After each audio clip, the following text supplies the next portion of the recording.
जय गुरु जी, जय माता दी, शुक्राना गुरु जी। शिव शक्ति की लाडली चैनल पर आप सभी का स्वागत है। शिव पुराण की विंध्येश्वर संहिता संपूर्ण हो चुकी है। अब अगली संहिता स्टार्ट करते हैं। रुद्र संहिता। रुद्र संहिता का प्रथम खंड है, जिसका हम पहला अध्याय स्टार्ट कर रहे हैं। गुरु जी के मंत्र जाप से। ओम नमः शिवाय। शिव जी सदा सहाय। ओम नमः शिवाय। गुरु जी सदा सहाय। ऋषियों के प्रश्न के उत्तर में नारद ब्रह्मा संवाद की अवतारणा करते हुए सूत जी का उन्हें नारद मोह का प्रसंग सुनाना। काम विजय के गर्भ से युक्त हुए नारद का शिव ब्रह्मा तथा विष्णु के पास जाकर अपने तप का प्रभाव बताना, जो विश्व की उत्पत्ति, स्थिति और लय आदि के एकमात्र कारण है। गौरी गिरिजा कुमारी उमा के पति तत्वयज्ञ हैं, जिनकी कीर्ति का कहीं अंत नहीं है, जो अमाया के आश्रय होकर भी उससे अत्यंत दूर है तथा जिनका स्वरूप अचिंतनीय है। उन विमल बोध स्वरूप भगवान शिव को मैं प्रणाम करता हूँ। मैं स्वभाव से ही उन अनादि शांत स्वरूप एकमात्र पुरुषोत्तम शिव की वंदना करता हूँ, जो अपनी माया से इस संपूर्ण शिव की सृष्टि करके आकाश की भांति इसके भीतर और बाहर भी स्थित है। जैसे लोहा चुंबक से आकृष्ट होकर उसके पास ही लटका रहता है, उसी प्रकार ये सारे जगत सदा सब और जिसके आसपास ही भ्रमण करते हैं, जिन्होंने अपने से ही इस पर प्रपंच को रचने की विधि बताई थी, जो सबके भीतर अंतर्यामी रूप से विराजमान है तथा जिनका अपना स्वरूप अत्यंत गुण है। उन भगवान शिव की मैं सादर वंदना करता हूँ। व्यास जी कहते हैं, जगत के पिता भगवान शिव, जगन माता कल्याणमयी पार्वती तथा उनके पुत्र श्री गणेश जी को नमस्कार करके हम इस पुराण का वर्णन करते हैं। एक समय की बात है, नैमिषारण्य में निवास करने वाले शौनक आदि सभी मुनियों ने उत्तम भक्ति भाव के साथ सूत जी से पूछा। ऋषि बोले, महाभाग सूत जी, विंध्येश्वर संहिता की जो साधे साधन खंड नाम वाली शुभ एवं उत्तम कथा है, उसे हम लोगों ने सुन लिया।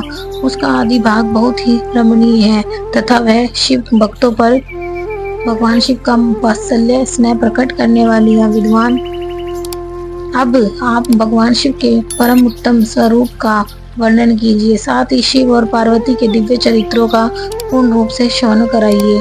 हम पूछते हैं, निर्गुण महेश्वर आप लोक में सगुण रूप कैसे धारण करते हैं? हम सब लोग विचार करने पर भी शिव के तत्व को नहीं समझ पाते। सृष्टि के पहले भगवान शिव किस प्रकार अपने स्वरूप से स्थित होते हैं, फिर सृष्टि के मध्य काल में वे भगवान किस तरह क्रीड़ा करते हुए सम्यक व्यवहार बर्ताव करते हैं, और सृष्टि कल्प का अंत होने पर वह महेश्वर देव किस रूप में स्थित रहते हैं। लोक कल्याणकारी शंकर कैसे प्रसन्न होते हैं और प्रसन्न हुए महेश्वर अपने भक्तों तथा दूसरों को कौन सा उत्तम फल प्रदान करते हैं, ये सब हमसे कहिए। हमने सुना है कि भगवान शिव शीघ्र ही प्रसन्न हो जाते हैं। वह महान दयालु हैं, इसलिए अपने भक्तों का कष्ट नहीं देख सकते। ब्रह्मा, विष्णु और महेश ये तीन देवता शिव के ही अंग से उत्पन्न हुए हैं। उनके प्रकाट्य की कथा तथा उनके विशेष चरित्रों का वर्णन कीजिए। प्रभु, आप उमा के आविर्भाव और विवाह की भी कथा कहिए। विशेषतः उनके गृहस्थ धर्म का, अन्य लीलाओं का भी वर्णन कीजिए। निष्पाप सूत जी, हमारे प्रश्न के उत्तर में आपको ये सब तथा दूसरी बातें भी अवश्य कहनी चाहिए। सूत जी ने कहा, मुनीश्वरों, आप लोगों ने बड़ी उत्तम बात पूछी है। भगवान सदाशिव की कथा में आप लोगों की जो आंतरिक निष्ठा हुई है, इसके लिए आप धन्यवाद के पात्र हैं। ब्राह्मणों, भगवान शंकर का गुण अनुवादन सात्विक, राजस और तामस तीनों ही प्रकृति के मनुष्यों को सदा आनंद प्रदान करने वाला है। पशुओं की हिंसा करने वाले निष्ठुर कसाई के सिवा दूसरा कौन पुरुष उस गुना अनुवादन को सुनने से उब सकता है, जिनके मन में कोई तृष्णा नहीं है। ऐसा महात्मा पुरुष भगवान शिव के उन गुणों का गान करते हैं, क्योंकि वह गुणावली संसार रूपी रोग की दवा है। मन तथा कानों को प्रिय लगने वाली और संपूर्ण मनोरथों को देने वाली है। ब्राह्मणों, आप लोगों के प्रश्न के अनुसार मैं यथाबुद्धि यत्न पूर्वक शिव लीला का वर्णन करता हूँ। आप आदर पूर्वक सुने। जैसे आप लोग पूछ रहे हैं, उसी प्रकार देवर्षि नारद जी ने शिव रूपी भगवान विष्णु से प्रेरित होकर अपने पिता से पूछा था।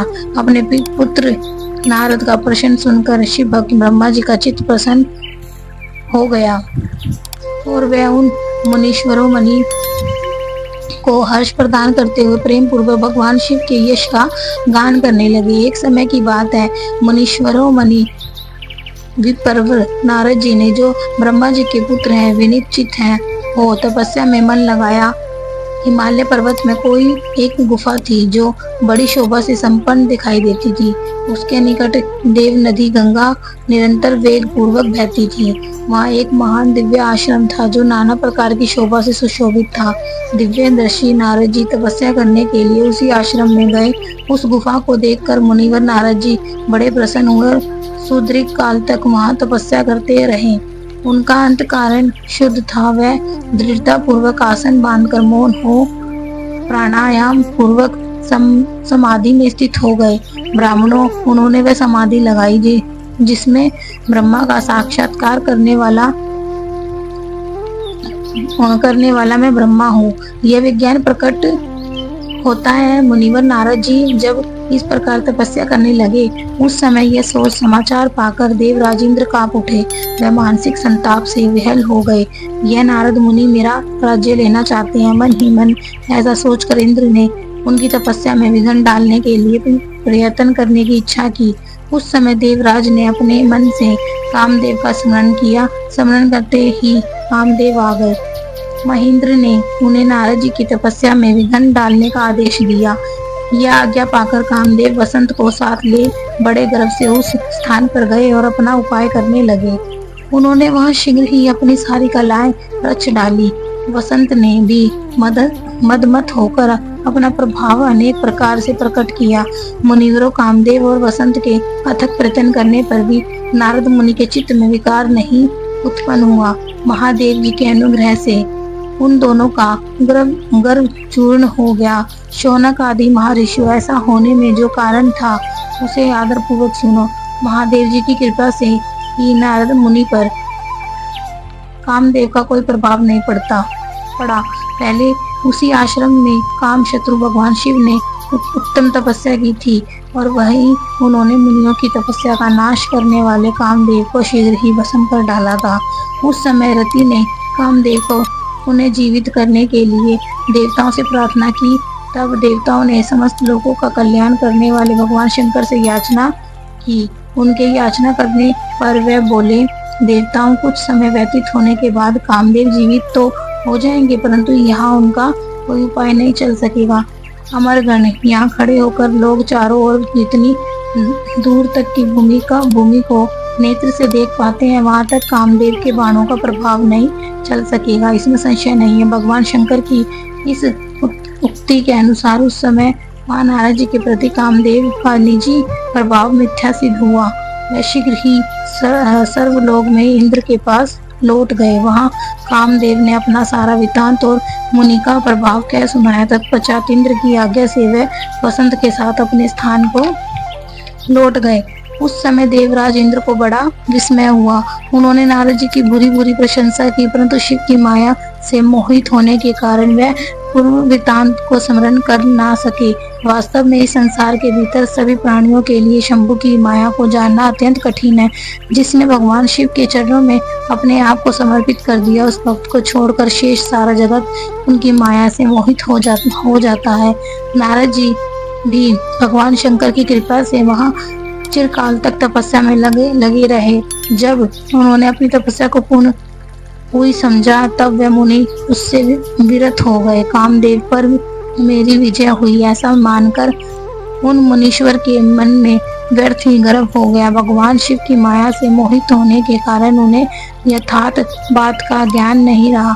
वे यह नहीं समझ सके कि कामदेव के पराजित होने में भगवान शंकर का प्रभाव ही कारण है। उस माया से अत्यंत मोहित हो मुनीश्वरों मुनि नारद अपना काम विजय संबंधी वृत्तांत बताने के लिए तुरंत ही कैलाश पर्वत पर गए। उस समय वह विजय के मद से उन्मत्त हो रहे थे। वहां रुद्रदेव को नमस्कार करके गर्व से भरे हुए मुनि ने अपने आप को महात्मा मानकर तथा अपने ही प्रभाव से कामदेव पर अपनी विजय हुई समझकर उनसे सारा वृत्तांत कह सुनाया। वह सब सुनकर वो भक्तवत्स भगवान शंकर ने नारद जी से, जो अपनी शिव की माया से मोहित होने के कारण काम विजय के यथार्थ कारण को नहीं जानते थे और अपने विवेक को भी खो बैठते थे, कहा। रुद्र बोले, दात तुम बड़े विद्वान हो, धन्यवाद के पात्र हो, परंतु मेरी यह बात ध्यान देकर सुनो। अब से फिर कभी ऐसी बात कहीं भी ना कहना, विशेषतः भगवान विष्णु के सामने इसकी चर्चा कदापि ना करना। तुमने मुझसे अपना जो वृत्तांत बताया है उससे पूछने पर भी दूसरों के सामने ना कहना। यह सिद्धि संबंधी वृत्तांत सर्वथा गुप्त रखने योग्य है। इसे कभी किसी पर प्रकट नहीं करना चाहिए। तुम भी मुझे विशेष प्रिय हो, इसलिए अधिक जोर देकर मैं तुम्हें ये शिक्षा देता हूँ और इसे ना कहने की आज्ञा देता हूँ, क्योंकि तुम भगवान विष्णु के भक्त हो और उनके भक्त होते हुए ही मेरे अत्यंत अनुगामी हो। इस प्रकार बहुत कुछ कहकर संसार की सृष्टि करने वाले भगवान रुद्र ने नारद जी को शिक्षा दी। अपने वृत्तांत को गुप्त रखने के लिए उन्हें समझाया बुझाया, परंतु वह तो शिव की माया से मोहित थे, इसलिए उन्होंने उनकी दी हुई शिक्षा को अपने लिए हितकर नहीं माना। तदंतर मुनीश्वरों मणि नारद ब्रह्मा लोक में गए। वहां ब्रह्मा जी को नमस्कार करके उन्होंने कहा, पिताजी, मैंने अपने तपोबल से कामदेव को जीत लिया। उनकी यह बात सुनकर ब्रह्मा जी ने भगवान शिव के चरण बिंदु का चिंतन किया और सारा कारण जानकर अपने पुत्र को यह सब कहने से मना किया, परंतु नारद जी शिव की माया से मोहित थे। अतएव उनके चित्त में मद का अंकुर जम गया था, उनकी बुद्धि मारी गई थी। इसलिए नारद जी अपना सारा वृत्तांत भगवान विष्णु के सामने कहने के लिए वहां से शीघ्र ही विष्णु लोक में गए। नारद मुनि को आते ही देख भगवान विष्णु बड़े आदर से उठे और शीघ्र ही आगे बढ़कर उन्होंने मुनि को हृदय से लगा लिया। मुनि के आगमन का क्या हेतु है, इसका उन्हें पहले से ही पता था।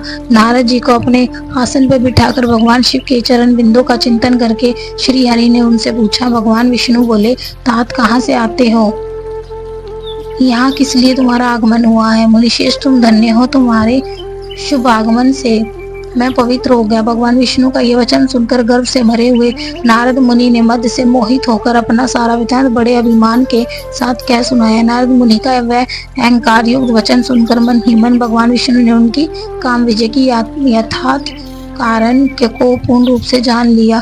तत्पश्चात श्री विष्णु बोले, मुनिश्रेष्ठ, तुम धन्य हो, तपस्या के तो भंडारी ही हो। तुम्हारा हृदय भी बड़ा उदार है। मुने जिसके भीतर भक्ति, ज्ञान और वैराग्य नहीं होते, उसी के मन में समस्त दुखों को देने वाले काम, मोह आदि विकार शीघ्र उत्पन्न होते हैं। तुम तो नैष्ठिक ब्रह्मचारी हो और सदा ज्ञान वैराग्य से युक्त रहते हो, फिर तुम में काम विकार कैसे आ सकता है। तुम तो जन्म से ही निर्विकार तथा शुद्ध बुद्धि वाले हो। श्री हरि की कही हुई ऐसी बात सुनकर शिरोमणि नारद जोर से हंसने लगे और मन ही मन भगवान को प्रणाम करके इस प्रकार बोले। नारद जी ने कहा, स्वामिन, जब मुझ पर आपकी कृपा है तब बेचारा कामदेव अपना क्या प्रभाव दिखा सकता है। ऐसा कहकर भगवान के चरणों में मस्तक झुकाकर इच्छा अनुसार विचरने वाले नारद मुनि वहां से चले गए। तो चलिए संगत जी, ये अध्याय यही खत्म होता है।